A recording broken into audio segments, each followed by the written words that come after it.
Welcome to the UPoker Academy Poker Lecture Series designed to make you a better poker player.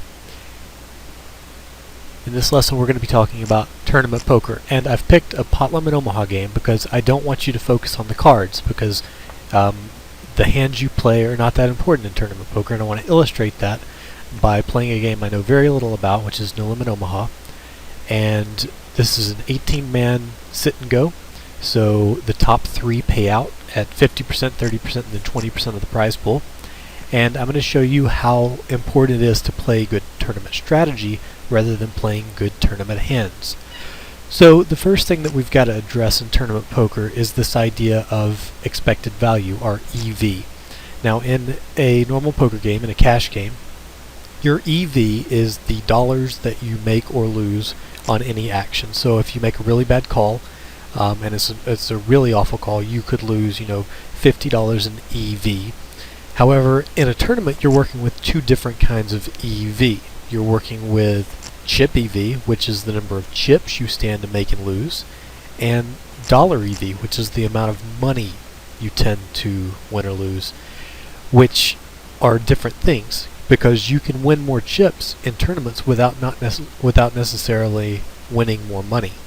So we're going to talk about how CEV and dollar EV are different and how that applies to your tournament poker game. We're going to look at ICM, which is the independent chip model, which is a good way to estimate your CEV versus dollar EV calculations. And we're going to look at short stack and mid stack play in tournaments. And you'll notice here you start with about 30 big blinds in this tournament, which is relatively short stack to begin with. And we've already done a lecture on short stacking poker and what that means for the hands you play, so that is, I believe, lesson 1. Go and check that out if you're confused about how stack sizes change the way you play. But bear in mind that because this is a tournament, there are going to be strategic differences. One of the main strategic differences is that you get much shorter much quicker. And for that reason, whenever you make a mistake like calling before the flop in a tournament, whereas it might not always be a huge mistake in a cash game, and there are times when you'd want to do it, you very rarely want to call before a flop in a tournament. So let's just get down to talking about CEV versus dollar EV while some of these hands develop. So imagine that you are on the bubble. The bubble is defined as the last position that doesn't pay out. So in this tournament, because 3 places will pay out, the bubble is when there are 4 players left. And you have pocket aces, and you have a medium stack. And the following things happen. A stack bigger than you, and 2 stacks smaller than you go all in, and you've got pocket aces. Should you call or should you fold? The interesting thing is, in a cash game you would always call and try to get all in pre-flop with aces. It's a fantastic opportunity for you to make some money. But that's not always the case in tournament poker. While you would maximize your chip EV by getting all in with pocket aces, your chips would on average be higher. You might not maximize your dollar EV because we know that there are 2 small stacks and 1 medium stack in. Somebody's going to win this hand, and it's most likely not a small stack, and it's definitely not going to be both small stacks. So 1 small stack is going to bust out on this hand, at least 1.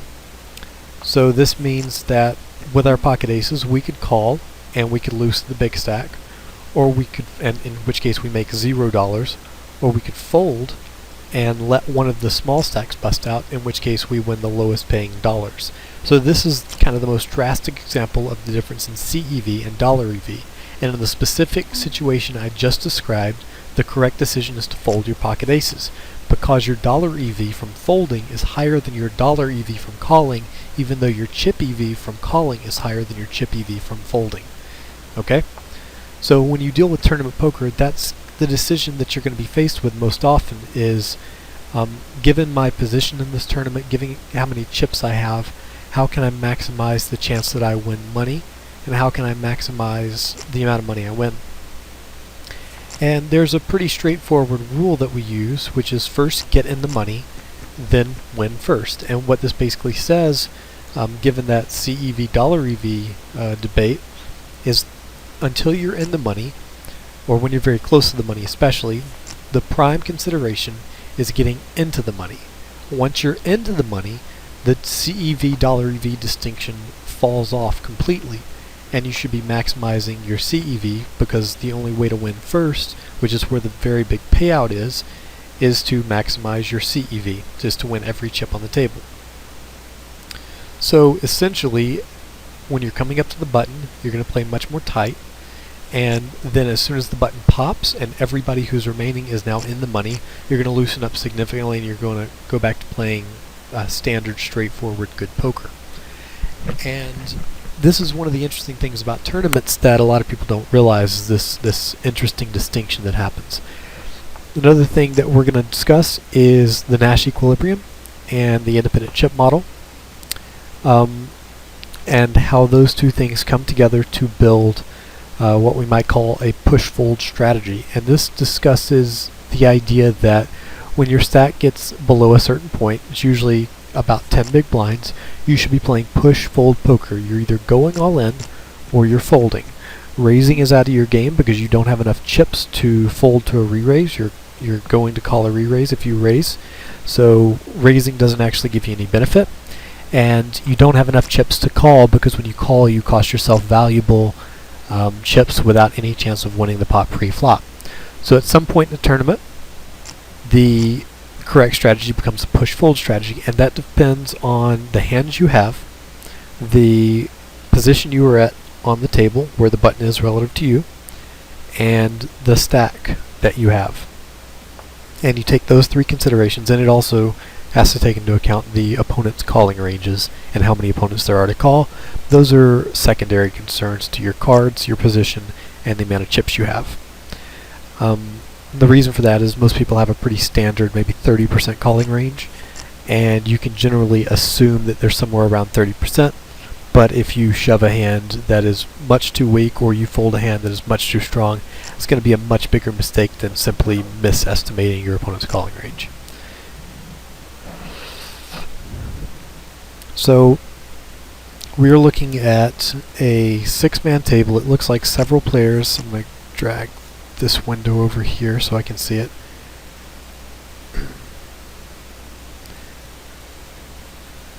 Yeah, it looks like 6 players out of the 18 have already busted out, and we're only a few hands in.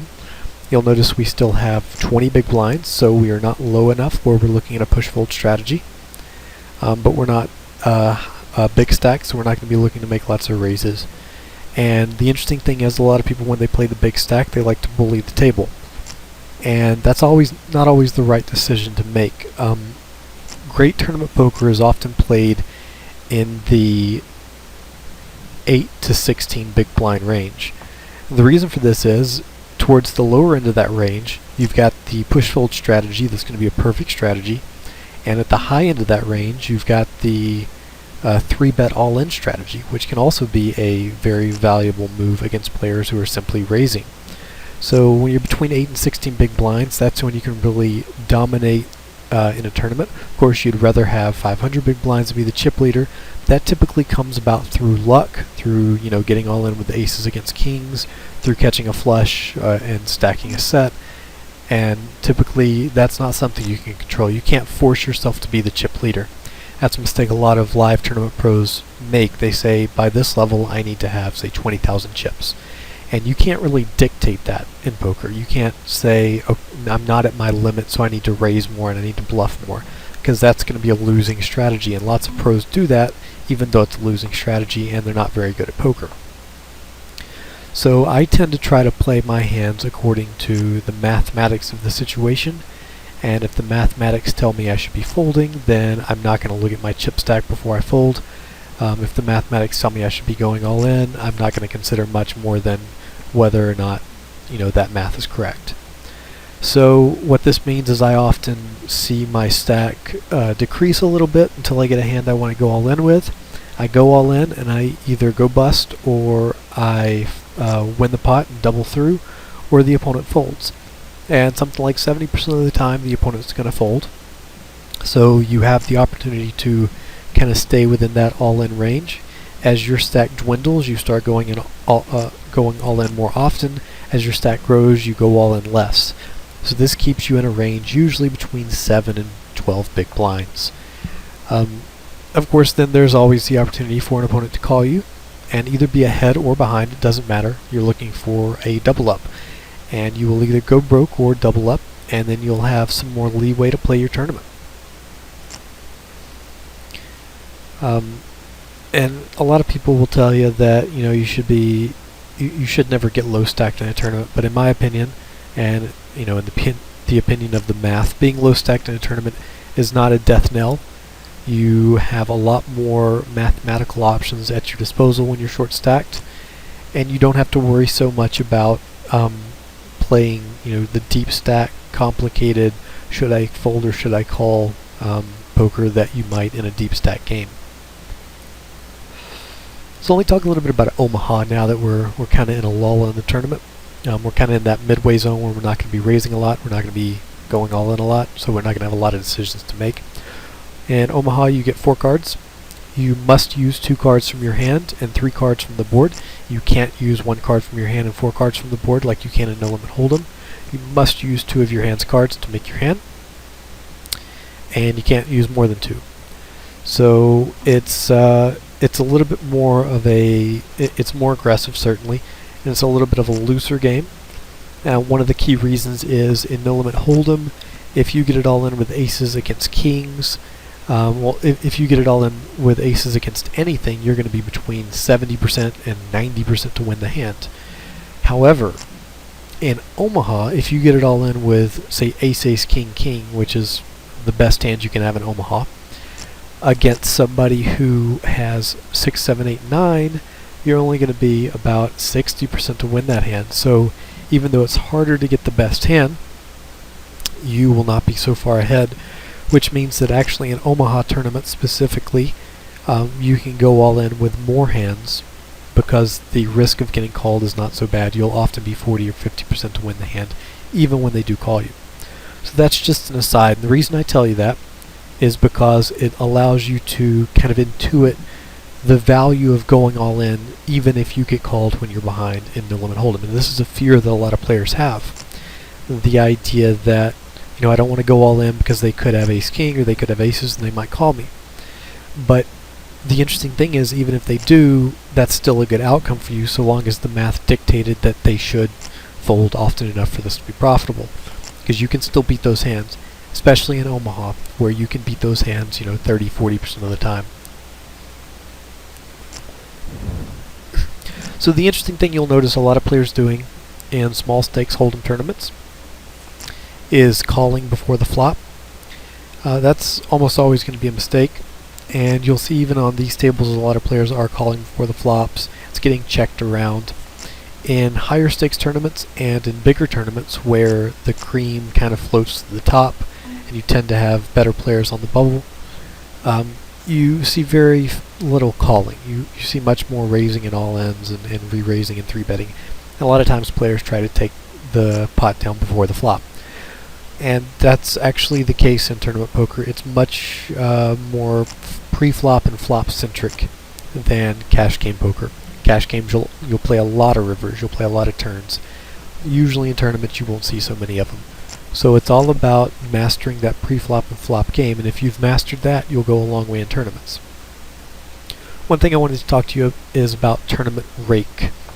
The rake in a tournament is the money the casino takes to host the tournament, and the reason I want to talk to you about this is because a lot of people who are watching this play live, and in live poker, casinos take a significant rake. In fact, I played in a live tournament where the buy-in was $25 and the rake was $25. That means half of the money that's risked in the game goes to the casino. And even if you're the best tournament poker player in the world, you're not going to beat a game with a high rake, because too much of the money that you stand to win disappears. You are betting $50 but only getting $25 worth of return to start with, and you have to make up the other $25 by taking it from other players. It's very, very hard to do. Good tournament rakes are about 10% of the buy-in. It's which means if it's a $100 game, you're paying $110 and $10 goes to the casino, or less. There are lots of, looks like I've just gotten moved tables. There are lots of great tournament hosts that only charge 5%, which is even better. You'll typically see somewhere between 5 and 10%. 8% is pretty common. but 10% is by far the most popular. Now let's talk about return on investment in tournaments. Your return on investment will be, well, obviously it'll be tied to your skill level, but the interesting thing about tournaments is your return comes after a very, very long time. You really don't make money and break even on a tournament until you win one, which can be very, very hard to do, especially in tournaments with 1,000 people playing in them, or like the World Series with tens of thousands. So what this means for you is you must have a very, very big bankroll to play tournaments. A lot of people recommend 100 times the buy-in in your bankroll to play a tournament, which is a really good estimate. And the reason for that is because your risk is so high. You're often going to lose tournaments.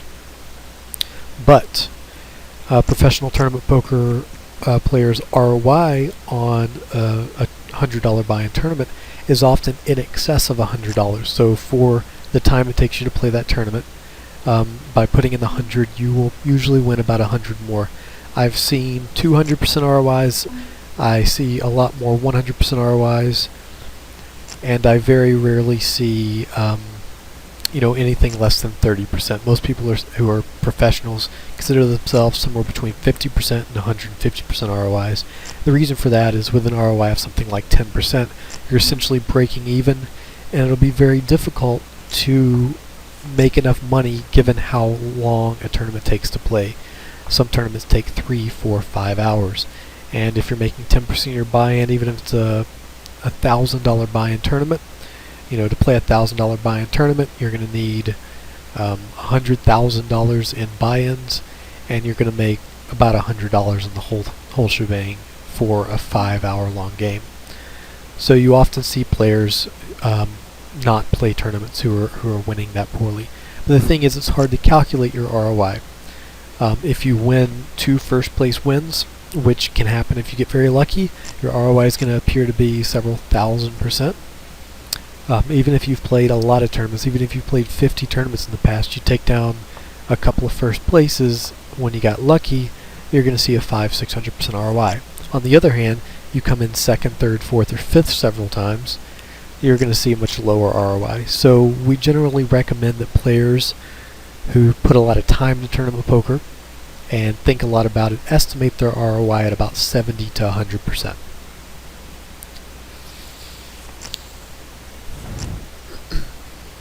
So it looks like 7 players have busted out of this tournament so far. There are 11 left.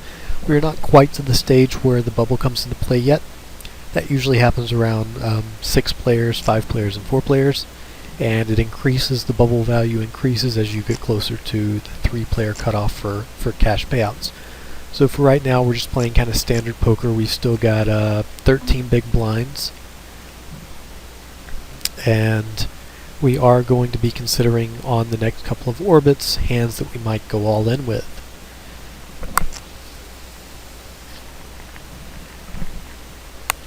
Here you see somebody like Solcar limping his button, a big mistake in tournament poker. He's obviously not a great tournament poker player. He might be great at cash games, he might be a good poker player, but that's a cardinal mistake that you'll see made a lot in tournaments, is the limping of the button.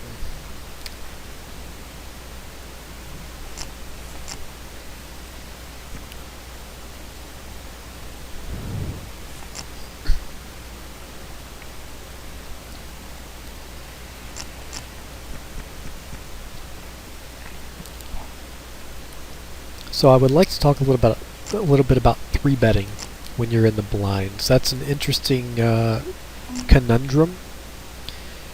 Typically, your prime 3-bet value is when you have about 7 times the big blinds raise. Sorry, 7 times the raiser's raise value, and you're in the big blind or the small blind. That means if a player raises to 300, you've got about 2100. That's usually considered the optimal re-raise value because it's too big for them to call with weak hands, but it's so small that you actually make money when you do the raise and you're not risking too much to pick up those blinds. Anywhere from 6 to 12 or 14 is generally considered the optimal re-raising range, and right now we're a little bit below that at 12 big blinds.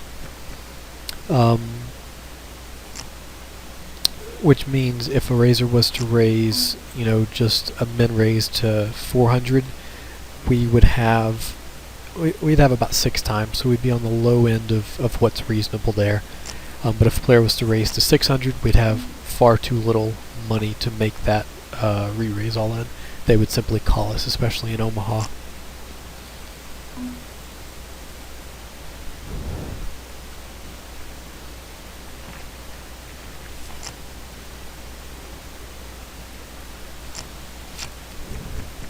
So yeah, we're at about 11 big blinds. This would be the perfect hand to go all in with 11 big blinds. We've got 2 high cards. If we were looking at no limit hold'em, actually, let me talk about something else. Whenever a player limps in front of you, it destroys your chances of going all in on that hand with a weak hand. If you've still got a strong hand, you can go all in. If you've got a weak hand, then you've got more players that you have to bluff out with your all in, and it really hurts your chances. So on the button in no limit hold'em game, you can go all in with any ace and most good kings and any pocket pair, as well as hands like jack queen.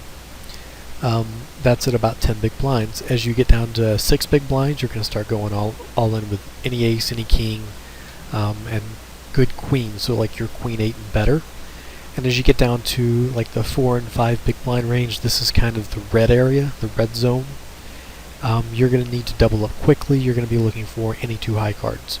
So any 2 cards above 9 would be a good time to go all in, because at that point you have to double up just to survive, and the more chips you have when you do decide to go all in and take the chance of doubling up, the more chips you're going to have when you do double up, because you're going to double your chips, and it's better to have 500 chips and double to 1,000 than to have 300 chips and double to 600.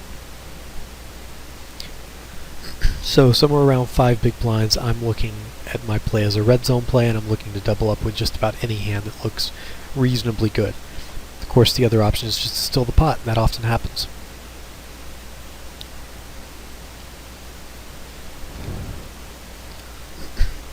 So being at 11 big blinds at a 5-handed table, we're definitely in all-in fold range. Our stack size is at that point where we're going to need to go all in to stay in this game. And the number of players at the table does affect, the all-in fold range in terms of how many chips you need to start that all-in fold strategy. When there are fewer players at the table, say 5 players like we have now, you're going to start going all in sooner, because the blinds hit you more often than when you're at a 10-man table. At a 10-man table, the blinds hit you, you've got 8 more hands to go before you have to pay another blind, but here you've only got 4 hands to go before or 3 hands to go before you're paying another blind, so it hits you much, much quicker. So you need to start going all in earlier, and essentially with weaker hands. Now it looks like my session's frozen here. Let me reload this real quick.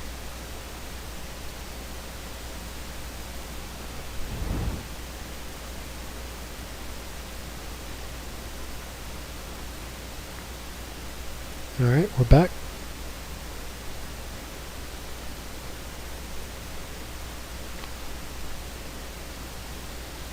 This is interesting. Solcar says he has a 3, no boat. This would be a very, very bad call here, because the overbet is significant given the size of the pot, and he's being put to a decision for all of his chips. And he is currently the chip leader. So going all in with a 3 there, even if he thought the opponent didn't have a boat, it's generally risky, because you can just fold there and still maintain your chip lead, whereas if you call, your tournament life is over. So this is a good example of where the independent chip model and the idea of CEV versus $EV comes into play. I would have folded there with a 3.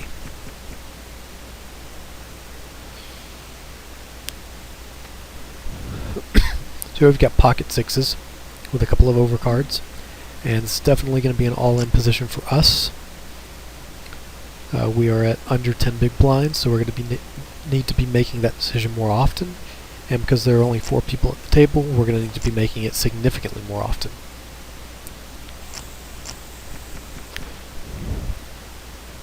Here we've got an ace and a queen, which is good enough to do it again.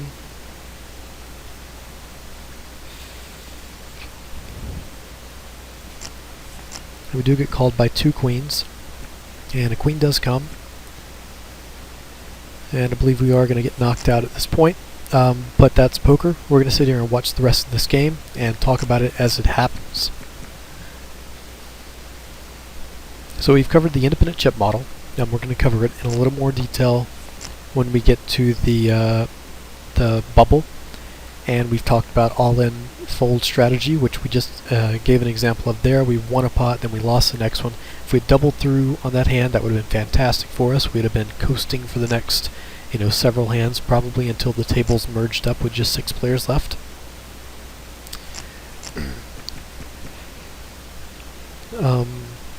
Interesting. I expected him to limp there. He should always be raising. He's the big stack on the table. He's got enough chips to raise. He should be dominating this table at this point. It's only 3-handed. They're often not going to have a hand that's valuable enough to call with. So you're going to see in that position a player raising much more often and just stealing the pot. And that would be the correct strategy here. So put that one in your back pocket.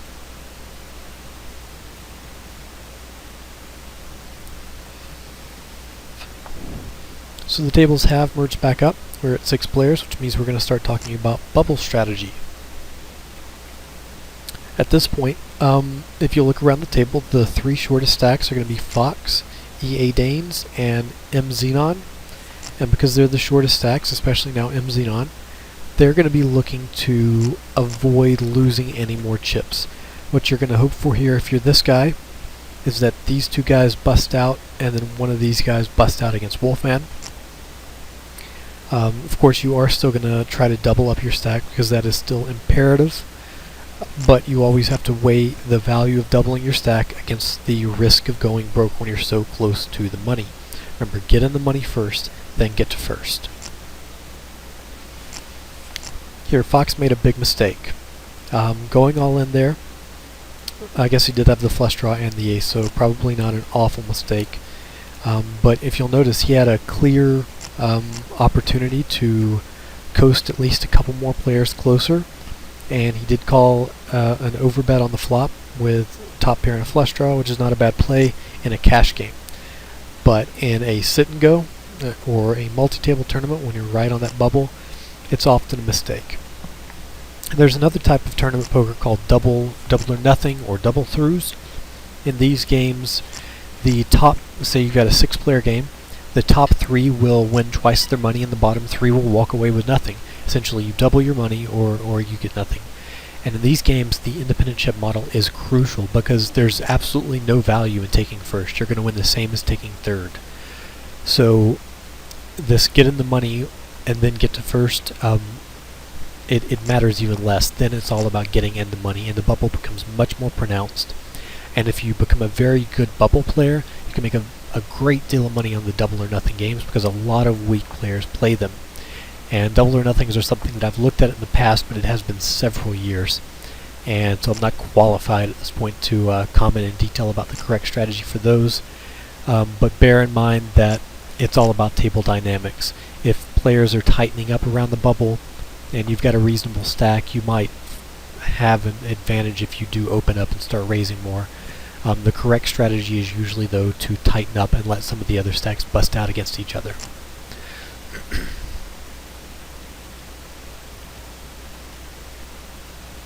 So here, Bagel would essentially need a boat to call. Calling with a straight here might not be a bad play. Calling with a 2 there would definitely be a bad play, but we expect him to have a boat. And it was a good thing that he folded with whatever he had, because he's still essentially going to coast into the money if he can convince M Xenon and EA Danes to bust out.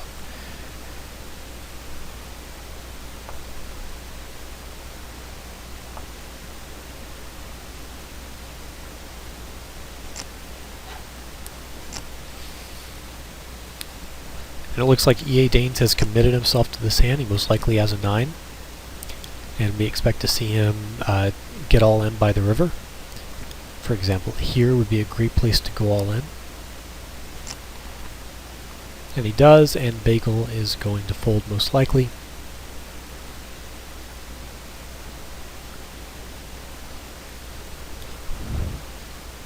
I mean, if I had a 9 here, I would most likely call.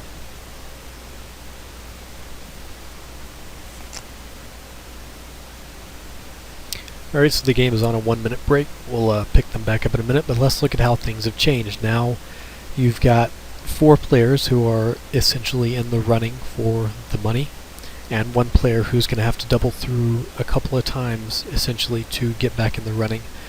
But he's got an opportunity to double up against somebody like Bagel or EA Danes, and when he does, they are now in a very hurt spot. So if I was MZenon right now, I would be looking to go all in when Bagel has the big blind and I'm on the small blind, as well as potentially when EA Danes has the big blind. The problem there is that you're going all in through Wolfman, who has enough chips that he can just throw around. So I think I would raise stronger hands, something like any ace when I'm raising EA Danes' big blind, and I would raise any 2 cards against Bagel, because it is going to be crucial for him to double up very, very soon.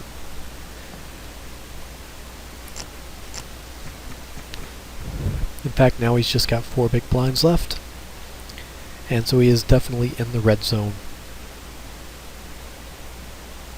He should have been going all in some on the previous round, on the previous orbit, so that he didn't get into this position. He essentially doesn't have enough chips to make anything stick.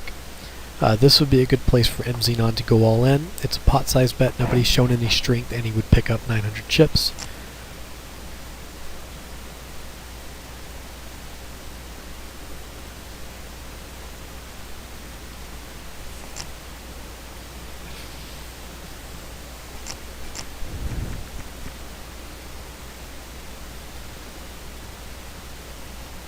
And this would be an all-in here. And he does fold. That's a big mistake. Big, big mistake.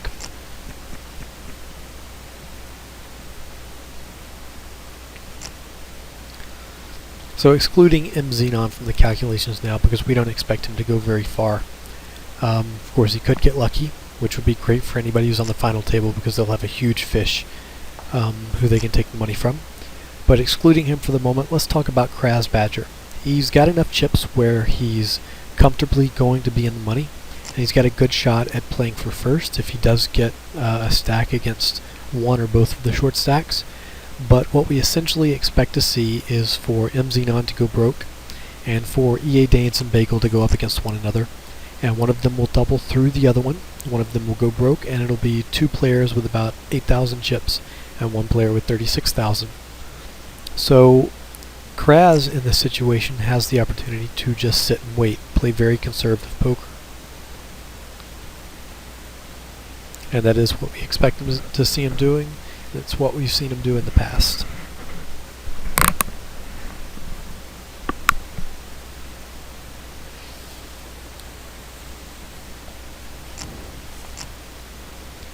And here we do see an all-in, and somebody is going to go broke. And now we've essentially got our money players. Both players who are short stacked only have 3 big blinds. It's not going to get them very far. We expect to see both players to go all in with any 2 cards in this orbit. MZenon has missed his opportunity. Bagel should go all in, and he does. And EA Dames would be right to call him with any 2 cards, and he does. And Bagel did have a reasonably good hand here, but it looks like it was not good enough.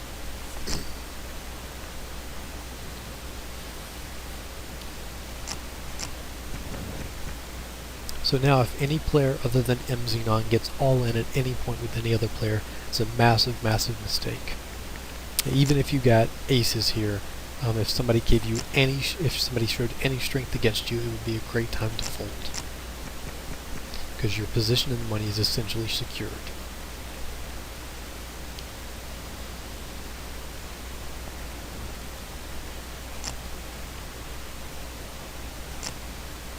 Ooh, that all in is a big, big mistake. Wolf could simply call and knock him out of the running when he's got a guaranteed 3rd place.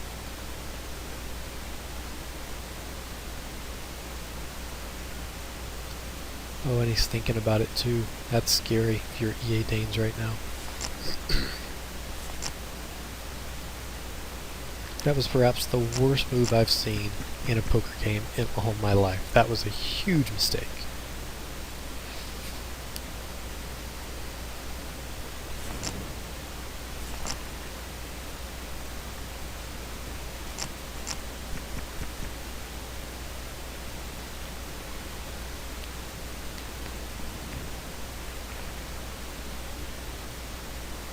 And Xenon seems to just be letting the blinds take him away. Now he doesn't have enough chips when he does go all in to ever win the pot before the flop, which is what you are looking for. And though he did have 2 aces when he did get all in, and it is good enough here. He only won 1,000 chips, and he still got just 3 big blinds. It might have saved him if he can go all in here and on every hand after this, but he's not good enough to realize that. Ooh, another big mistake. With Xenon as short as he is, you should be preserving your chip stack at this point.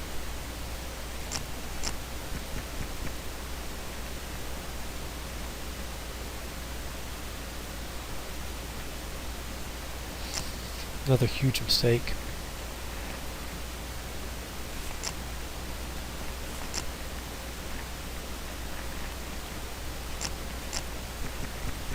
All that has to happen is for, especially in no limit hold'em, for one of these opponents to wake up with pocket aces, and then you're knocked out.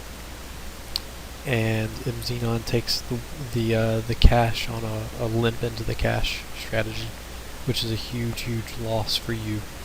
All of these players are essentially guaranteed 25% of the prize pool, unless they go broke right now.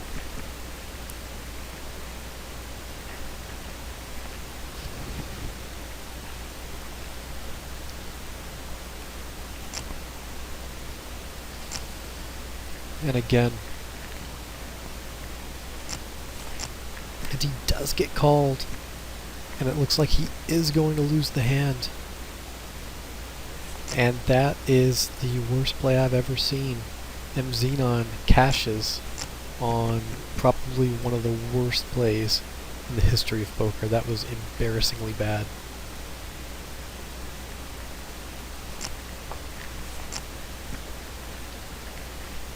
And of course from here on out it plays like a traditional poker game, a 3-handed game.